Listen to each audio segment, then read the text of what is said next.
This is a story of Victoria, a tale from the distant past. An era when spring remained, an age before stone castles.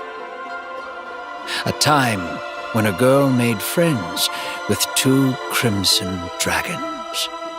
One of them was greedy, but the other was true and brave. Both swore for eternity to protect her beauty and grace. Everywhere they went, the girl would find and take the most beautiful flower growing in that place. Then one day came when the greedy one exclaimed, "Grant me a gift, should you call yourself my friend." With honey-eyed tongue it begged the girl to braid a wreath with the flowers she had gathered, and the girl gladly agreed. With deft hands she wove a beauteous floral garland and placed it around the head of the greedy red dragon. Yet the dragon of courage said, "No boon for me, no gift do I need. Our journey is incomplete, and there's much for us to see." And thus it departed alone, and flew to the mountains beyond, where it created Terra, a kingdom to call its own. The flowers that thrive here grow in no other land. The domain was deemed perfect to adorn the girl's fine hand. The wind told the greedy one of its king's great findings.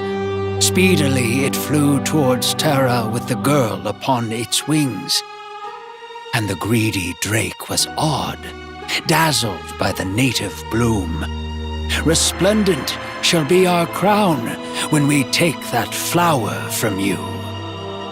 The good drake was speechless as greed pressed the demand. There was nothing left of spring but the blossom of its own land. Long battled the dragons, a feud of naught but woe, but greed emerged triumphant. The flower was then bestowed. Though the blossom suffered wounds and several petals were shed, it became the brightest jewel upon the greedy dragon's head. The girl secretly wept, watching her friends fight and bleed. Then a lion snuck to her, giving whispers that soothed her grief.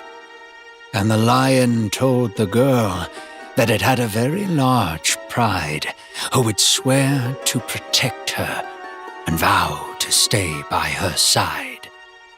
So the girl forgot her sorrows and played with newfound friends, and no longer yearned for the drake who dwelt in distant lands. But the Draken War barely ended when the lion pushed its claim.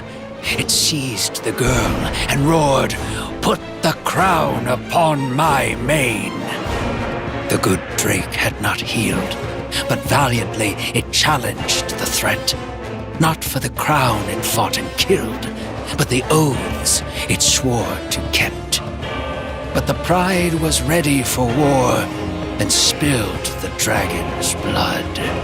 It drenched the fertile earth and turned it to barren mud. The people grew cold and starved now that winter has arrived. They remain cowed and silent, though a question lingered in mind. Is it gone, our crimson dragon who lives beyond the peaks? Is it gone, O virtue's guardian, the one with no greed?